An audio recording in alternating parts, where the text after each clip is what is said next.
오늘 우리 같이 한번 인사 나눌까요? 주님의 이름으로 사랑하고 축복합니다. 오늘 주제는 복음 전도자, 이런 주제로 말씀을 같이 나누겠습니다. 우리가 잘 아는 대로 복음이란 말은 기쁜 소식이지요. 우리 인생 중에서 가장 기쁜 소식이 뭘까 곰곰이 생각해 보니까 어떤 분이 죽을 죄를 지어가지고 이제 사형 언도를 받게 됩니다. 근데 갑작스럽게 대통령의 특사로 풀려납니다. 그보다 더 기쁜 일이 어디 있을까요? 그러나 그보다 더 기쁜 일은 또 있습니다. 우리의 구원의 역사는 영원한 구원의 역사이요.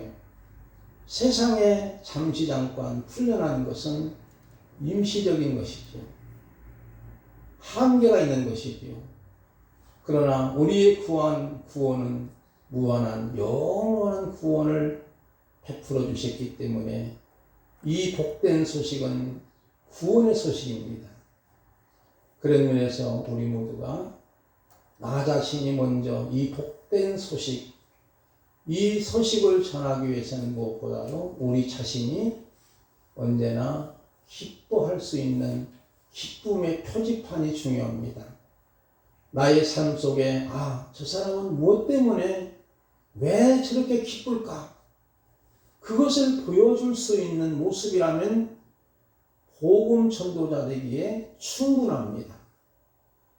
어떤 인간의 수단으로 방법으로 요령으로 꼬셔서 되는 것이 아니고 나의 삶을 통해서 기쁜 소식을 전하면 그게 바로 복음의 소식이고 구원의 역사가 일어나는 줄 분명히 믿습니다. 그런 면에서 우리의 사역은 사랑으로 감당하는 거예요. 사명을 소명으로 맡은 자의 구할 것은 충성으로 감당하는 거예요. 오늘 본문의 1절 말씀을 보겠습니다. 그런즉 사랑하는 자들아, 이 약속을 가진 우리는 하나님을 두려워하는 가운데 거룩함을 온전히 이루어 육과 영의 온갖 더러운 것에서 자신을 깨끗하게 하자 그랬지요. 여기 보면은 중요한 단어가 자신을 깨끗하게 하자. 그 방법은 하나님을 두려워하는 가운데, 하나님을 경외하는 가운데 거룩함을 온전히 이루어서 자신을 성결케 하자는 것은 죄에서 깨끗하게 하는 의미도 있지만 무엇보다도 거룩의 개념은 관계 개념이에요. 나와 하나님과의 관계예요.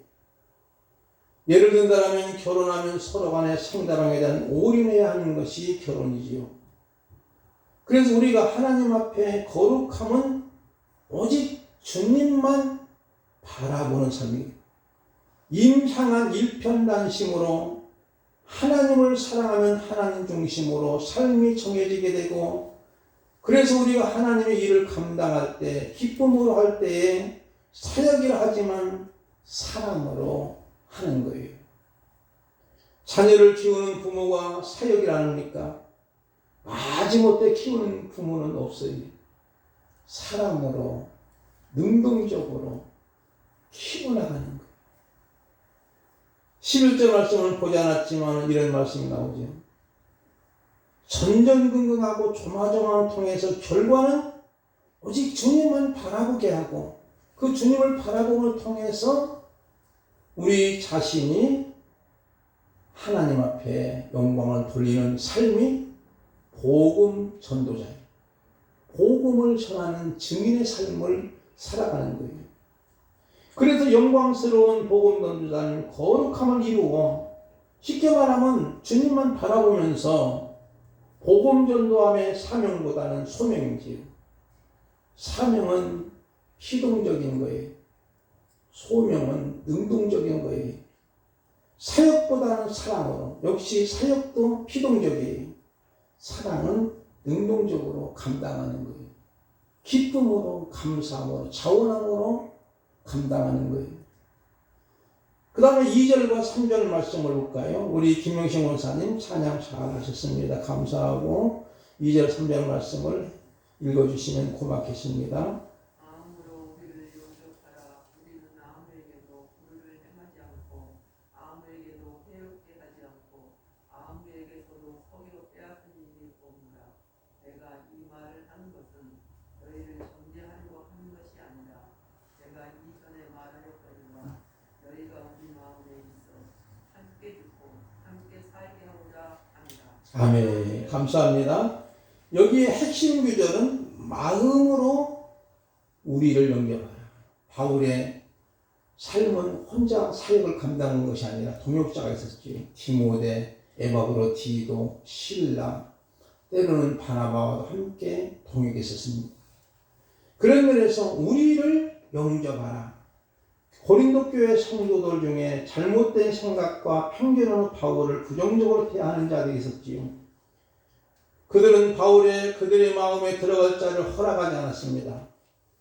그래서 마음을 열 것을 권면합니다. 바울은 그들 중에 누구에게나 부당하게 대한 적도 없고 사도권을 내세워 권위적으로 권리하거나 독단적으로 행동하지 않았습니다. 또는 물질을 탐하여 사람을 이용하거나 상처를 주지도 않았고 양심에 거리낌 없이 정직했어요. 이렇게 한치도 부끄러움 없이 섬겼는데도 고린도 교회 성도들은 바울을 제대로 영접하지 않는 안타까움이. 그러나 바울은 고린도 교회 성도를 위해서 너희와 함께 같이 죽고 함께 살고자 했다는 말씀 3절에 같이 죽어도 같이 죽고 살아도 같이 살자는 거예요. 그러므로 나를 영접하라. 그러므로 고린도 교회 성도들을 바울은 상품으로 보지 않고 언제나 하나님의 걸작품으로 보한 거예요. 상품은 어떤 거예요? 선별하고 잘못된 것을 버리지만 작품은 절대로 버리지를 않습니다. 마찬가지로 사역자가 또 주의 종들이 성도님들을 볼 때마다 상품으로 구별하고 차별하는 것이 아니라 모두가 하나님의 걸작품으로 보는 거예요. 그게 바로 사명자요, 소명자요, 사랑으로 목회를 감당하는 자인 줄 믿습니다. 마음으로 우리를 영접하라는 말은 의미는 당신의 마음에 내려가 들어갈 공간을 내어주십시오입니다. 우리 주님도 우리 마음 또는 우리의 삶의 보좌에 앉고 싶어 했지요. 요한계시록 3장 20절 말씀을 보겠습니다. 우리 차현승 목사님 읽어주실까요?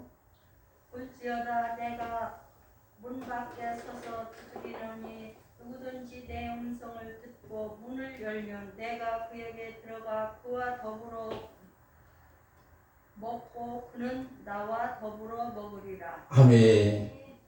더불어가 몇 번 나오지만 더불어민주당은 관계가 없는 단어입니다.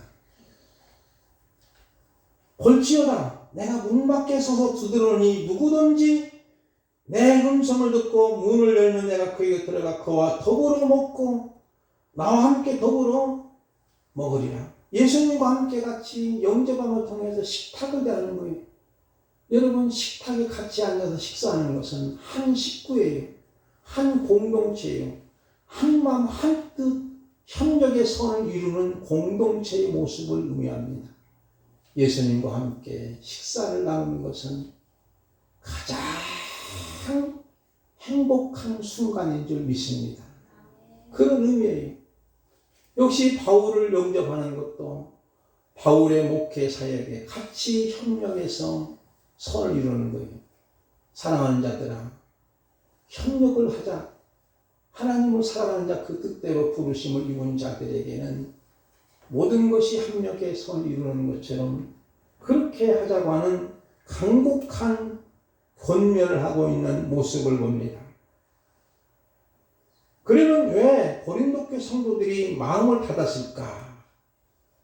4절 말씀을 본사 읽은 것처럼 나는 너희에 대하여 담대한 것도 많고 그랬지. 그러나 반면에 너희를 위하여 자랑하는 것도 많으니 이 말은 뭐냐면 담대했다고 하는 것은 바울은 고린도 교회 성도들의 허물을 주저없이 과감하게 지적하고 책망하는 것을 가리킵니다. 그래서 그들은 전도자와 목회자들에게 마음의 빗장을 가로질렀어요. 누구나 잘못을 지적하면 마음을 닫습니다. 그 지적을 겸허히 수용하지 못하지요. 그러나 바울은 그들을 미워서 그렇게 하는 것이 아니라 애정 때문입니다. 메시지가 싫으면 메신저를 죽이는 사람들은 가짜 성도들이. 예수님 당시에도 바리새인과 서기관들은 거룩한 척 긴 옷도 입고 사람들에게 인사받기를 좋아하고 보여지도록 자기의 기도를 자랑하는 그들의 모습. 그 당시의 종교 지도자들이죠. 그러나 짝퉁이지요. 바리새인과 서기관들, 대장들은 진리신 예수님을 결과적으로 메시지가 싫다고 메신저인 예수님을 십자가에 못 박도록 교활하게, 교묘하게 하는 거예요. 그렇지만 그것은 역시 또 하나님의 뜻을 이루는 방편으로 하나님은 삼으신 거예요. 그런데 바울은 책망할 것도 있는 것이 아니라 오히려 여기서 자랑할 것도 많다 그랬지요. 물론 고린도 교회 파벌 문제, 음란의 문제, 음행의 문제, 우상 숭배 문제들이 있어서 담대하게 지적하지 아니할 수 없는 거예요.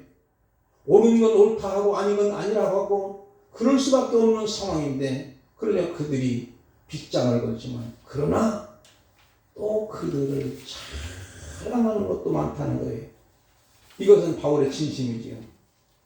바울이 고린도 교회를 사랑하기 때문에 허물을 지적하기도 했지만 자랑도 많이 했다는 것은 고린도 교회는 어떤 교회보다 역동적이었고 열심히 있었지요.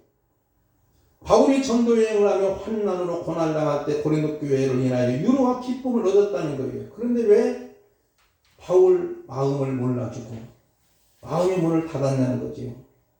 여기서 우리는 고린도 교회 성도들이 바울이 자랑이 되어 바울의 복음을 전할 때 모든 환난 가운데 위로가 가득하고 기쁨이 넘친 것처럼 우리가 하나님의 자랑거리가 되기를 주님의 이름으로 축복을 드립니다. 물론 선생님이 제자를 자랑하는 것도 좋은 거지. 선배가 후배를 자랑하는 것도 좋은 거지. 그러나 하나님이 저와 여러분을 자랑거리로 삼는다면 얼마나 좋을까요? 그런 이야기입니다. 모쪼록 저와 여러분이 하나님의 자랑거리의 인생이 삶이 되기를 주님의 이름으로 축복을 드립니다. 5절 이하를 보겠습니다. 5절 이하를 우리 임감재 목사님 한번 읽어주실까요? 우리가 마케도냐에 이르렀을 때에도 우리 육체가 편하지 못하였고 사방으로 환난을 당하여 밖으로는 다투며 안으로는 두려움이었노라. 아멘. 마게도니아에 있을 때 바울이 육체도 편하지 못했고 사방으로 환난당하고 밖으로는 다툼과 안으로는 두려움이 있다. 그런 상황에 있는 거예요. 그러나 바울의 고통이 상당히 심각했지요. 그런데 마침 고린도 교회에 있는 동역자 디도가 바울에게 와서 바울이 큰 위로를 받았다고 하는 것이 6절과 10절의 말씀이죠. 바울이 마게도냐에서 사면초가로 고통과 환난을 겪고 있었는데 디도한 것도 위로가 되었지만 디도가 고린도 교회의 은혜로운 상태를 전해준 것이 더욱 기뻤다는 거예요. 같은 맥락이죠. 아까도 자랑거리가 됐지만 또 그들이 바울의 책망으로 빗장을 걸었지만 지나다 보니까 그들이 깨닫고 참회하고 회개함을 통해서 그들의 신앙생활이 이제는 은혜로운 상태로 접어든 것을 디도를 통해서 들었어요. 그러므로 너무나 기쁜 거예요. 그러니 편지로 8절 보니까 책망하고 그 근심하게 하는 것을 너무나 부정적으로 받아들이지 말고 야속하지 말라는 거예요. 그래서 지금 바울은 고린도 교회에서 또 기뻐하고 있는 모습입니다. 7절 말씀이지요. 제가 한번 읽어볼까요? 그가 온 것뿐 아니요 오직 그가 너에게 받은 그 유로로 유로를 하고 너희의 사모함과 애통함과 나를 위하여 열심히 있는 것을 우리에게 보고함으로 나를 더욱 기쁘게 하였느니라. 세 번역에 보면은 이렇게 번역합니다. 조금 우리 개정 성경은 어렵지요. 이야기가. 그가 돌아온 것만 아니라 그는 누구냐? 디도가 그가 여러분에게 받은 유로로 유로를 받았습니다. 그가 여러분이 그를 그리워하고 내게 잘못한 일을 뉘우치고 또 나를 열렬히 변호한다는 소식을 전할 때에 나는 더욱 기뻐했습니다. 쉽게 말하면 잘못한 걸 뉘우친 것은 회개예요. 그리고 이제는 바울을 열렬하게 변호하는 거예요. 그러므로 이 소식을 전할 때에 이 소식을 접하는 바울은 너무나 마케도니아 지역에서 안과 밖으로 환난과 고통이 있는데도 그 상황에서도 기뻐하는 거예요. 바울이 마게도니아에 있을 때 육체가 편치 못하고 고린도 교회 밖으로 다투며 안으는 두려움이 있었지만 디도 목사가 고린도께 좋은 소식을 가져옴으로 유로받아 기뻐합니다. 여러분, 최고의 유로는 함께 일하는 사람으로부터 진심을 얻는 거예요. 공감해 주는 거예요. 이렇게 바울 사도는 유로받은 그 후에 마게도니아 첫 성인 빌립보에서 두 가지 큰 사역을 이루게 됩니다. 자주 제가 인용한 말씀입니다. 16장에 보니까 한번 여러분 성경을 찾아볼까요? 사도행전 16장 13절부터 조금만 얘기만 됩니다. 16장 13절부터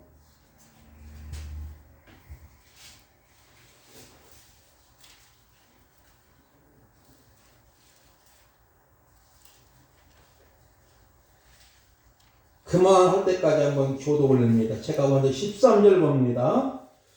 안식일에 우리가 기도할 것이 있을까요? 문막 강가에 나가 거기 앉아서 모인 여자들에게 말하는데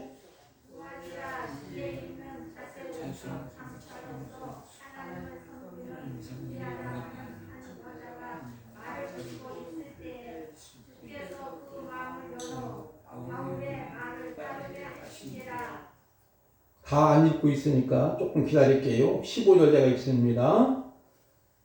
그와 그 집이 다 세를 받고 우리에게 청하여 이르되 만일 나를 주 믿는 자로 알거든 내 집에 들어와 유하라 하고 강권하여 머물게 하니라.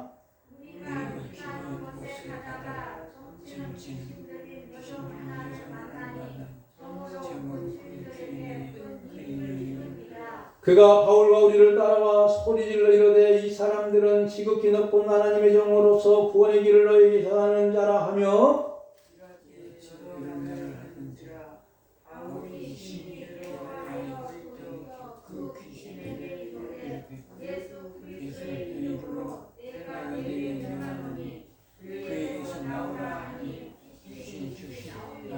예, 거기까지만 보겠습니다. 성경 찾아 읽으려고 하니까 조금 힘들지? 우리 권사님들이 힘드시는 것 같아서 조금 잘랐습니다. 마게도니아 첫 성인 빌립보에서 두 가지 큰 역사가 일어납니다.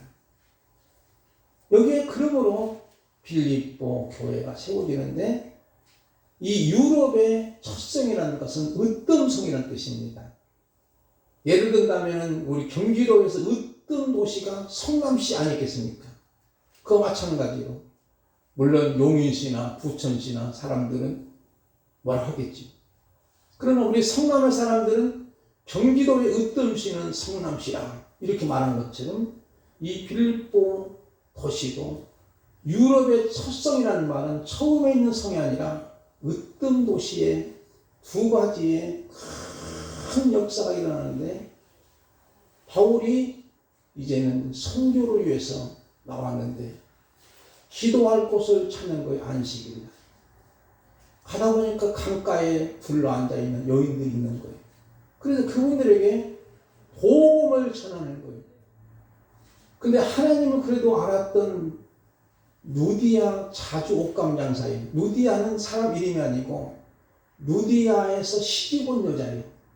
천안에서 시집온 여자를 천안댁이라고 하고 한산에서 시집온 여자를 한산댁이라 하는 것처럼 그런 뜻이. 우리 권사님은 영월에서 시집 왔으니까 영월댁이잖아요. 그런 식으로 옛날에 불렀던 거예요. 근데 누디아는 그런 이야기예요. 근데 누디아를 우리가 쉽게 이제 이름을 우리가 생각을 하면은 누디아가 하나님의 말씀에 마음이 확 열려가지고 너무나도 은혜를 받으니까 상당히 그래도 그는 돈 벌러 온 여자예요. 그 빌립보 성에. 그런데 깨닫고 우리 집에 좀 머물자. 우리 집에 좀 머물자.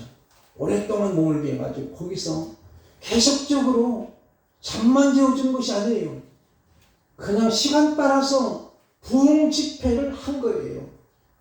부흥 집회를 하는 통해서 그곳이 바로 빌립보 교회가 세워진 최초의 가정교회가 되는 줄 믿습니다. 더불어 또 중요한 건 뭐냐면 이제 거기서 나와가지고 이제 다시 또 바울과 그 일행이 신라가 이제 기도하러 가는 거예요. 기도하러 가다 보니까 어떤 일이 벌어지냐면요. 귀신 들린 요정이 하나가 만나는데 점을 잘 쳐요. 귀신같이 맞추는 거예요. 그러니까 이 여종이기 때문에 여종을 부리는 주인들이 불량배 같은 사람들이 있었어요. 근데 계속 찾아와서 이렇게 점을 쳐가지고 주인에게 큰 이득을 주는 사람이거든요. 근데 바울과 신라에게 찾아와가지고 뭐라고 하느냐면은 소리를 막 크게 들리면서 이 사람들은 지극히 높은 하나님의 종으로서 구원의 길을 너에게 전하는 자라 하며 옳은 말입니다. 그런데 정신이 조금 이상하고 귀신 들린 사람이 계속 소리 지르니까 막 바울과 신라가 힘든 거예요. 마음적으로. 그래서 이제 나사렛 예수 이름으로 귀신을 쫓아나가요. 점치는 귀신이 쫓아나가니까 귀신이 나가니까 멀쩡한 여자가 돼요. 이제부터 점을 칠까요 못 칠까요 권사님? 점을 칠 수가 없는 거예요. 아니 우리에게 큰 돈벌이를 줬던 이 여종이 귀신 들려가지고 점을 쳐서 우리는 뒤에서 돈을 다 챙겨갔는데 이제는 점을 못 치니까 아무리 점 보러 온 사람이 있어봐야 맞추지도 못하고 그러니까 이제 누가 이렇게 만들었냐고 누가 이 귀신을 쫓아내냐고 사실 바울과 신라 억울하게 누명을 씌워가지고 이제는 공회에 끌고 가거든요. 그리고 얼마나 매를 맞았는지 몰라요. 그리고 나서 그 당시 바울과 신라는 유대인인 것으로 인식하고 로마 사람이 우리들이 받지도 못하는 이상한 풍습을 잡아단 말이에요. 그러면서 이제 감옥에 가던 것이 또 역시 빌립보 감옥입니다. 빌립보 감옥에 가뒀지만은 바울이 억울하고 막 얼마나 원통하고 그랬을 거예요. 그렇지만은 바울은 감옥 속에서도 바울과 신라는 한밤중에 오히려 하나님을 찬미하고 기도하는 그런 모습을 보여요. 하나님이 그의 찬송과 기도를 들으시고 특별히 중요한 건 뭐냐면 제수들이 다 듣는 거예요. 잠도 안 자고 듣는 거예요. 다 듣는 거예요. 그러다 보니까 갑작스럽게 큰 지진이 일어나더니 옥문이 막 그냥 활짝 열려버리는 거예요.